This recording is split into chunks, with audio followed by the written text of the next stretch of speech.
Assalamualaikum warahmatullahi wabarakatuh. Eh, Waalaikumsalam warahmatullahi. oke, jadi hari ini kita akan lanjutkan Warahmatullahi eh, materi kita ya. Terakhir kita sudah menurunkan salah satu solusi dari persamaan medan Einstein. Salah satu solusi matematik yang paling sederhana yang bisa diturunkan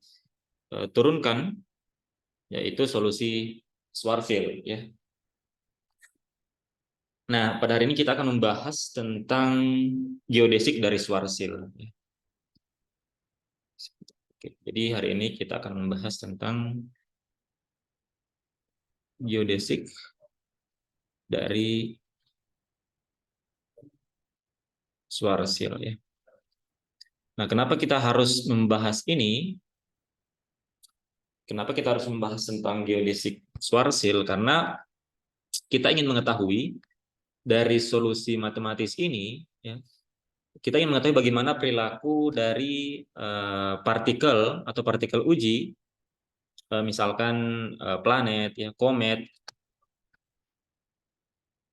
atau benda-benda objek-objek astronomis lainnya di sekitar sumber medan gravitasi berdasarkan solusi Schwarzschild ini ya. Jadi kita ingin mengetahui fenomena-fenomena yang terjadi di sekitar sumber medan gravitasi tersebut. Nah, tentunya untuk mengetahui hal tersebut kita harus meninjau persamaan geodesik berdasarkan solusi Schwarzschild ini ya. Ya, saya tuliskan saja kembali di sini metriknya, metrik Schwarzschild yang kita sudah dapatkan. Kita punya elemen jarak ds kuadrat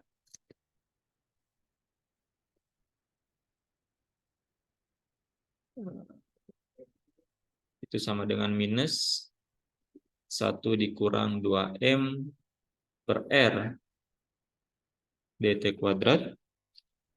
Saya di sini ganti, kalau di atas kita tuliskan gm ya. Gm besar, g ini adalah konstanta gravitasi Newton, m ini adalah massa dari sumber. Nah, saya untuk memudahkan penulisan, saya misalkan gm di atas itu sama dengan m kecil di sini ya. Kemudian di sini ditambah dengan 1 dikurang 2m per r pangkat minus 1 dr kuadrat ditambah dengan r kuadrat d omega kuadrat. Di mana d omega kuadrat ini maksudnya adalah bagian spasial dari metriknya ya. Bagian yang ini d theta kuadrat sin kuadrat theta d psi kuadrat. Nah, di mana jadi kita ambil m ini itu adalah g besar dikali dengan m besar ya. Nah, kemudian tentunya kita butuh persamaan geodesik ya. Kita butuh persamaan geodesik.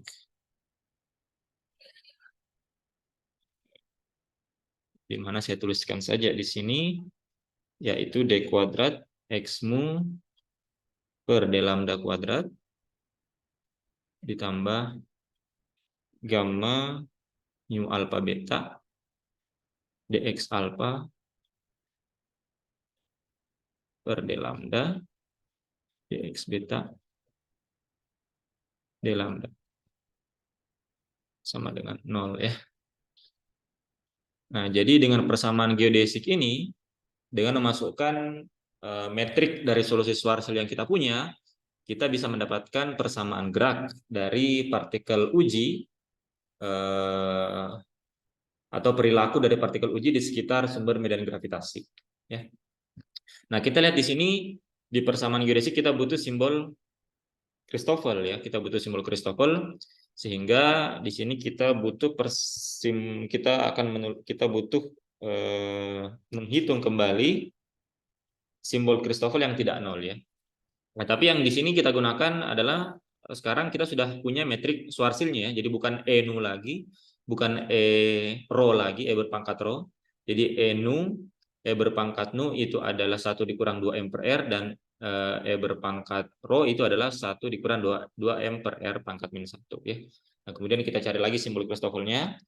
Di sini akan langsung saya tuliskan saja. Kita punya 8 simbol Christoffel yang tidak nol ya. Jadi yang pertama itu kita punya gamma 010 itu sama dengan M per R dikali R dikurang 2M. Ini kalian bisa coba hitung sendiri ya. Dibuktikan sendiri, kalian masukkan metrik yang ada di sini ke dalam simbol Christoffel, nanti akan didapatkan seperti ini ya. Kemudian yang kedua kita punya,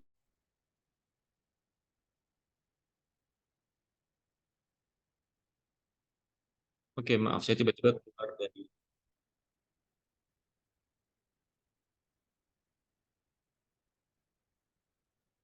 oke kita lanjutkan ya.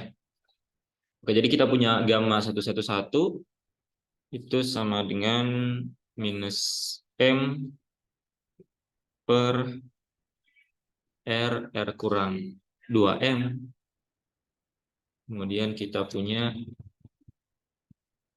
yang ketiga, kita punya gamma 122 itu minus R kurang 2M.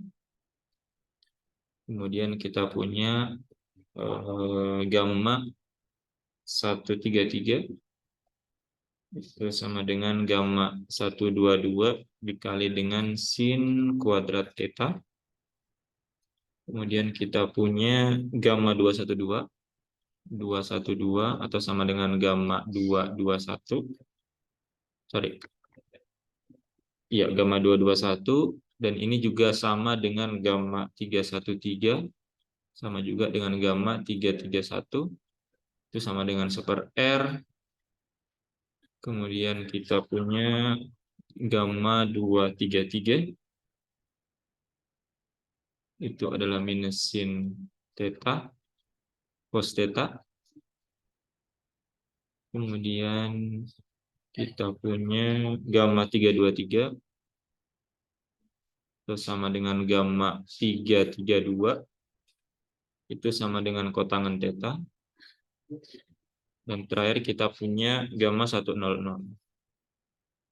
itu sama dengan 1 dikurang 2M per R dikali dengan M per R kuadrat ya. Oke, jadi ini adalah simbol-simbol Christoffel yang tidak nol, yang lainnya itu sama dengan nol ya. Jadi dengan menggunakan metrik Schwarzschild yang sudah kita punya, kita bisa dapatkan simbol Christoffel yang ada di sini ya.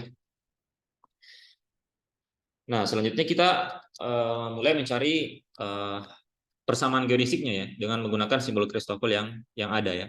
Nah, perhatikan di sini alfa dan beta itu nantinya akan terkontraksi ya dengan alfa beta di sini, sehingga di sini yang menjadi indeks bebas adalah hanya mu saja di sini ya. Jadi di sini yang akan nanti kita variasikan adalah mu-nya, di mana mu-nya berjalan dari 0, 1, 2, dan 3 ya. Sedangkan untuk alfa betanya nanti dia akan terkontraksi di sini, sehingga yang kita variasikan hanya cukup mu-nya saja ya. Kita mulai dulu dari untuk mu-nya sama dengan 0 ya. Yang pertama kita mulai untuk mu-nya sama dengan 0. Nah, kemudian di sini lambdanya, lambda di sini kita pakai di sini adalah seperti yang sebelumnya, itu adalah proper time ya, atau waktu yang diukur dari objek yang bergerak, atau waktu yang diukur oleh jam yang bergerak bersama objek yang bergerak ya. Nah, sekarang kita masukkan ke persamaan geodesiknya ya. Untuk mu sama dengan 0, sehingga kita dapatkan di sini berarti kita punya d kuadrat x0 per d tau kuadrat. Di sini tau adalah proper time ya, proper time. Kemudian di sini ditambah dengan gamma 0 alfa beta dx alfa d tau, kemudian di sini dx beta d tau. Ini sama dengan 0 ya. Nah, x0 di sini maksudnya adalah waktu ya, intinya adalah waktu. Nah, sekarang perhatikan kita ingin mencari gamma 0 alfa beta. Nah, sekarang kita perhatikan di simbol Christoffel yang kita punya, yang mana yang gamma 0 yang indeks atasnya itu 0 yang mempunyai nilai. Nah, kita lihat di sini dari 8 buah simbol Christoffel hanya yang ini saja ya, yang indeks atasnya itu 0, sehingga kita hanya punya yang ini saja, gamma 010 dan gamma 101 ya. Sehingga kita bisa tuliskan di sini menjadi, ini berarti sama dengan D kuadrat X0 D tau kuadrat ditambah kita punya gamma 001 di sini dx 0 D tau dikali dengan dx 1 D tau ya. Kemudian ditambah dengan gamma 10 ya, 010. Nah, karena nilainya sama, berarti otomatis kita bisa kalikan langsung saja 2 di sini ya. Karena gamma 001 ini kan harusnya ada gamma 010 di sini ya, dan seterusnya. Dan dx0 d tau dan dx1 d tau itu bisa dibalik ya, karena turunan biasa. Dan ini karena sifatnya dia simetrik, sehingga bisa nilainya sama, sehingga di sini bisa langsung saja kita tuliskan dikali dengan 2 ya. Berarti di sini sama dengan 0 ya. Ini tinggal kita masukkan, berarti di sini kita punya dx0 itu tidak lain adalah d kuadrat dari t ya. Berarti di sini kita punya d kuadrat t d tau kuadrat ditambah 2 dari gamma 001 itu adalah 2 dikali dengan m per r, r dikurang 2m. Kemudian dx0 d tau, dx0 itu adalah dt per d tau. Kemudian dx1 adalah r ya, berarti dr per d tau. Ini sama dengan 0 ya. Berarti kita dapatkan di sini turunan 2 kali t terhadap proper time, berarti kita punya t double dot. T double dot maksudnya turunan 2 kali terhadap proper time ya. Kemudian ditambah dengan 2m per r dikurang 2m. Turunan t terhadap proper time, berarti kita punya t dot dan kita punya r dot ya.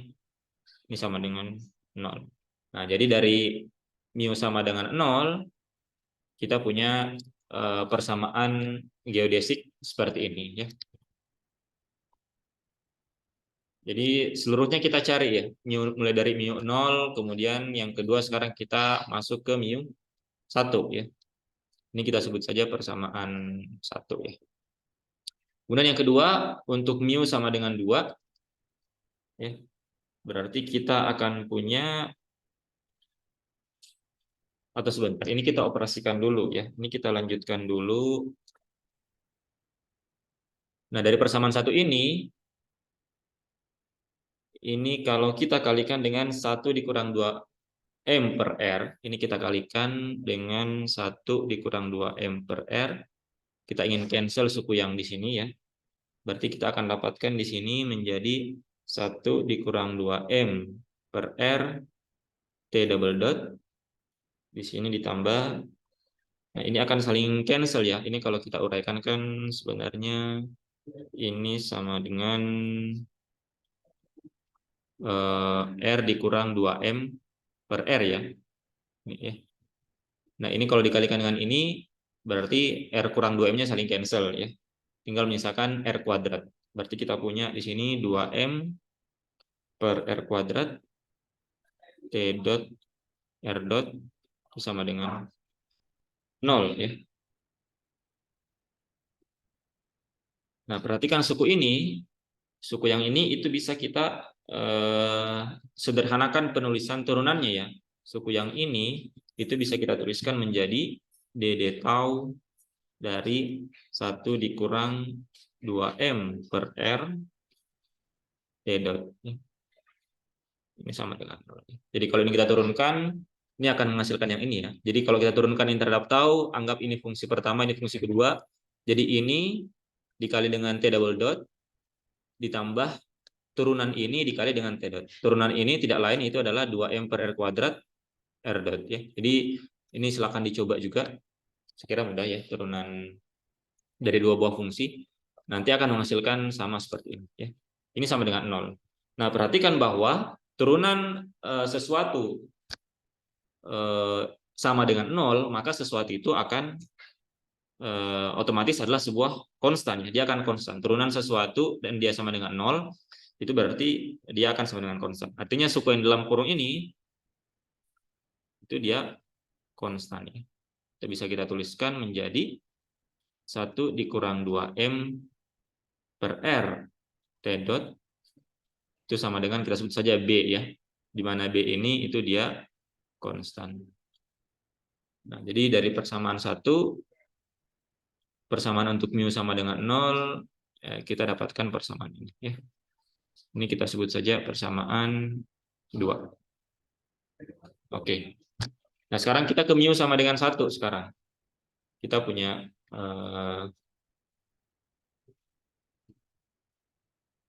sebentar saya.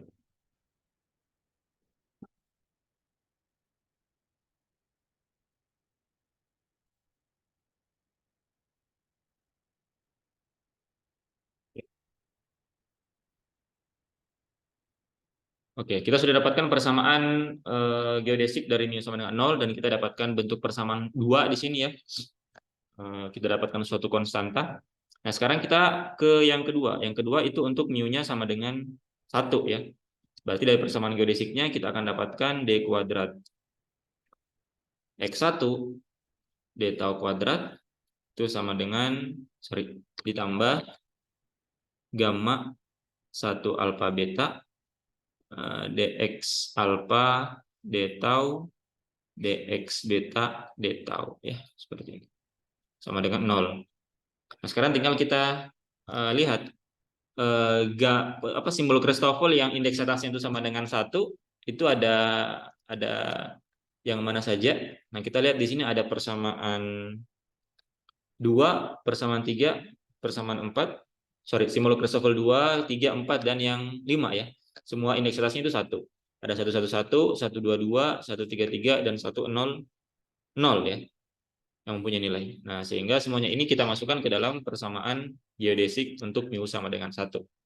Berarti kita akan dapatkan di sini kalau kita jabarkan, berarti D kuadrat X1 D tau kuadrat ditambah kita punya yang pertama gamma 100 dari dx0 D tau dx0 D tau, kemudian ditambah kita punya gamma 111 ya, yang juga mempunyai nilai di sini dx1 D tau dx1 D tau, kemudian kita punya gamma 122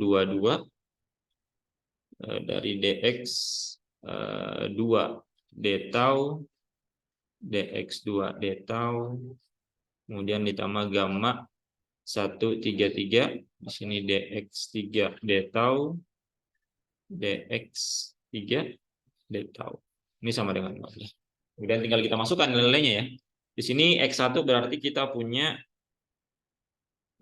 r double dot ya, r double dot.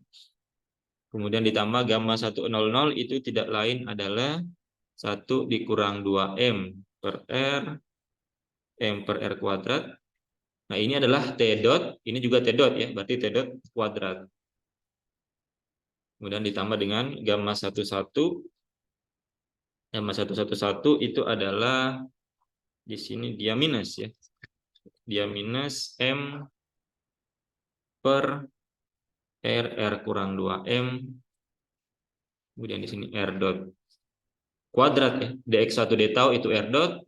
Karena ada 2 berarti R dot kuadrat. Kemudian di sini yang ketiga untuk gamma 122 itu kita punya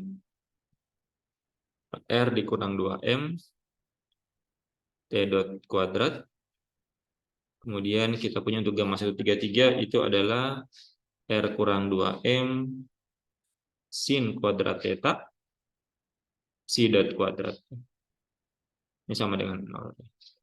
Nah, jadi dari persamaan geodesik untuk mu sama dengan 2 kita dapatkan bentuk persamaan ini ya. Ini kita sebut saja persamaan 3. Kemudian untuk mu sama dengan 2 sekarang. Yang ketiga kita punya untuk mu sama dengan 2. Berarti kita punya D kuadrat X2 D tau kuadrat ditambah gamma 2 alfa beta. Di sini dx alfa D tau. Di sini dx beta D tau. Dan kita lihat yang simbol Christoffel yang indeks 2-nya itu memiliki nilai itu hanya ada ini ya. di simbol Christoffel yang kelima, kemudian yang keenam ya, yang indeks atasnya itu 2. Berarti di sini kita punya persamaan menjadi D kuadrat X2 D tau kuadrat, ini ditambah gamma 212. Nah, karena ada 221 juga ya, karena ini sifatnya simetrik, gamma 212 dan nanti ada juga 221, maka di sini bisa kita langsung saja kalikan dengan 2 ya, karena dia simetrik. Di sini dx 1 d tau, di sini dx 2 d tau, kemudian ditambah dengan gamma 233. Di sini dx 3 d tau, dx 3 d tau sama dengan 0 ya.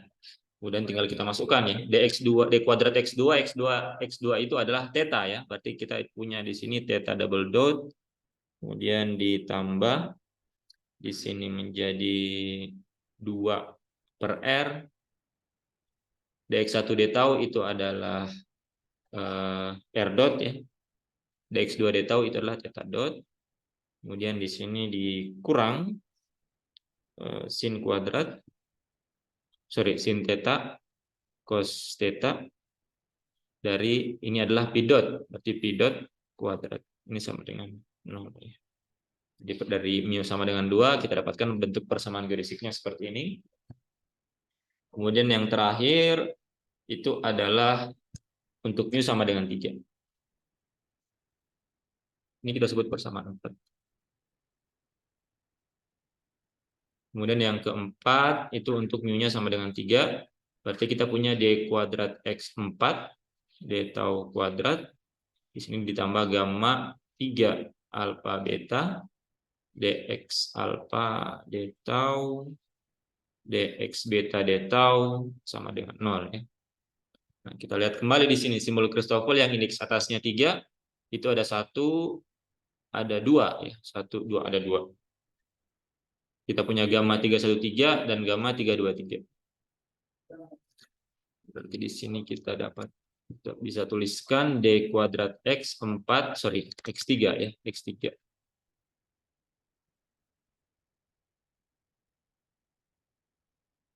Bentar.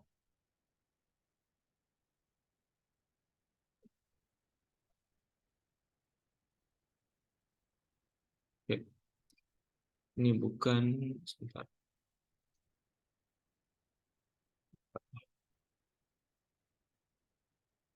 Sebentar ya.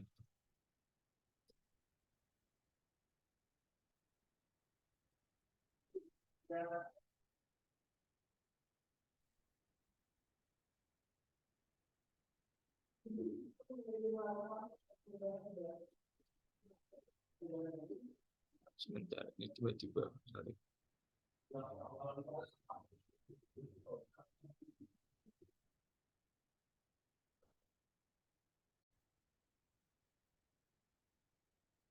Oke, jadi di sini bukan x4 ya, di sini x3. Nah, berarti kita punya di sini d kuadrat x3 d tau kuadrat, kemudian ditambah dengan gamma, kita punya gamma 313 ya. Nah, karena kita punya gamma 331, berarti kita bisa langsung kalikan 2 di sini. Di sini dx1 d tau, kemudian dx3 d tau. Kemudian di sini ditambah dengan kita punya yang kedua adalah gamma 323 ya. Kita punya gamma 323. Karena ada juga simetrik, ada gamma 332, berarti di sini bisa kita langsung kalikan dengan 2 dikali dengan dx2 d tau, di sini dx3 d tau ya. Sama dengan 0. Tinggal kita masukkan saja x3 adalah psi, berarti di sini kita punya psi double dot. Kemudian ditambah dengan 2 per r dot x3 itu psi dot, kemudian ditambah dengan 2 kali gamma 323, berarti 2 kali cot tangan theta dot kali psi dot. Ini juga sama dengan 0 ya. Nah, jadi sekarang kita sudah dapatkan 4 buah persamaan geodesik untuk mu dari 0, 1, 2, 3 ya, dengan menggunakan simbol Christoffel yang simbol Christoffel dengan metrik Schwarzschild yang sudah kita dapatkan sebelumnya. Nah, selain itu kita juga bisa mendapatkan persamaan tambahan lainnya selain 4 buah persamaan ini dengan kembali kita tinjau elemen jarak di atas ds kuadrat ya, atau kita tuliskan saja kembali, tinjau kembali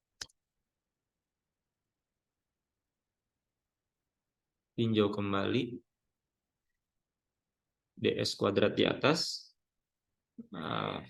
atau elemen jarak ds kuadrat di atas, kita dapatkan ds kuadrat itu sama dengan minus 1 dikurang 2m per r, di sini dt kuadrat, kemudian ditambah dengan 1 dikurang 2m per r dt kuadrat, ditambah dengan 1 dikurang 2m per r, ini dr, di sini dr kuadrat ya, ini dr kuadrat, di sini pangkat minus 1, kemudian ditambah dengan r kuadrat d omega kuadrat ya. Nah, ini kita kalikan dengan minus 1 per d tau kuadrat. Kita kalikan dengan minus 1 per d tau kuadrat ya. Kita kalikan dengan 1 per dari d tau kuadrat, di mana kita ketahui bahwa tau di sini adalah proper time ya. Nah, ini kalau kita kalikan maka ds kuadrat per d tau kuadrat itu akan sama dengan 1 ya. Nah, sebagaimana kita ketahui bahwa elemen jarak pada yang elemen jarak yang diukur di objek yang bergerak, artinya untuk waktu proper time itu ds kuadrat itu sama dengan tidak lain adalah c kuadrat d tau kuadrat ya, minus c kuadrat d tau kuadrat ya. Biasanya c kuadrat di sini kita ambil sama dengan 1 ya, untuk memudahkan perhitungan, dan bisa kita kembalikan ke sama dengan c ketika kita mendapatkan persamaan akhirnya. Atau saya tunjukkan saja kembali di sini. Kalau kalian perhatikan di sini ya, di solusi Schwarzschild ini sebenarnya di sini kan ada c kuadrat di sini ya. Di buku-buku menuliskan c kuadrat, tapi beberapa juga dia tidak menuliskan dengan mengambil asumsi c-nya sama dengan 1 ya. Jadi boleh ditulis c kuadrat, boleh juga tidak ya, dengan asumsi c-nya sama dengan 1. Nah, di sini ds kuadrat itu sama dengan minus c kuadrat d tau kuadrat pada kerangka bergerak ya. Kalau kita bisa bayangkan pada kerangka yang bergerak, artinya dia tidak ada perubahan pada bagian ruangnya ya. Artinya dx-nya 0, dy-nya 0, dz-nya 0, sehingga yang ada hanya elemen pada proper time-nya saja ya. Kalau ini kan dia berada di luar sistemnya, atau di luar elemen jarak yang diukur di luar objek yang bergerak ya, atau di luar sistem. Sedangkan yang ini itu adalah elemen jarak yang diukur pada kerangka yang bergerak. Tapi intinya ds kuadratnya ini sama ya, elemen jaraknya sama tapi isinya yang berbeda. Ini pada kerangka yang diam, sedangkan ini pada kerangka yang bergerak. Nah, sehingga di sini ketika ds kuadrat dibagi dengan minus 1 per d tau kuadrat itu akan menghasilkan sama dengan 1 ya. Tapi itu untuk partikel yang masif saja ya, atau pada kondisi time-like. Jadi untuk partikel yang masif, ini akan sama dengan minus 1 dikurang 2m per r dt kuadrat per d tau kuadrat. Nah, ini menjadi positif ya di sini, karena minus ketemu minus jadi positif. Di sini menjadi artinya dt kuadrat per d tau kuadrat itu sama dengan t dot kuadrat ya, t dot kuadrat, kemudian ditambah. Nah, di sini menjadi minus juga. Di sini sama dengan 1 dikurang 2m per r pangkat minus 1 dr kuadrat per d tau kuadrat, berarti dr per d tau kuadrat berarti sama dengan r dot kuadrat. Kemudian di sini dikurang r kuadrat. Di sini kita bongkar saja, d omeganya itu tidak lain adalah theta dot kuadrat ditambah dengan sin kuadrat theta psi dot kuadrat ya. Jadi kita kembalikan suku spasialnya ya. Nah, seperti ini. Nah, tapi ini untuk berlaku untuk partikel yang masif ya, atau untuk kondisi timeline. Atau kita bisa generalisir persamaannya, kita perumum persamaannya, kita bisa tuliskan seperti ini ya. Jadi 1 dikurang 2M per R, T dot kuadrat dikurang 1 dikurang 2M per R, pangkat min 1 R dot kuadrat, dikurang R kuadrat, theta dot kuadrat, ditambah sin kuadrat theta, C dot kuadrat, ini sama dengan lambda ya, di mana lambda itu dia akan bernilai 1 jika partikelnya itu masif ya, atau untuk kasus timeline ya. Ini untuk partikel yang masif. Sedangkan dia akan bernilai 0 untuk partikel yang massless, misalkan cahaya ya, atau untuk kondisi yang null like ya. Ini untuk partikel yang massless, misalkan cahaya. Jadi kita dapatkan bentuk persamaan ini dengan membagi metrik Schwarzschild kita atau elemen jarak ds kuadrat dengan minus /d kuadrat. Dan nanti kita akan tinjau kondisi untuk lambdanya sama dengan 1 dan lambdanya sama dengan 0. Oke, karena waktunya sudah hampir habis, jadi saya kira untuk sesi pertama cukup sampai di sini. Nanti silakan untuk masuk ke link yang sama ya di sesi selanjutnya. Baik, Pak.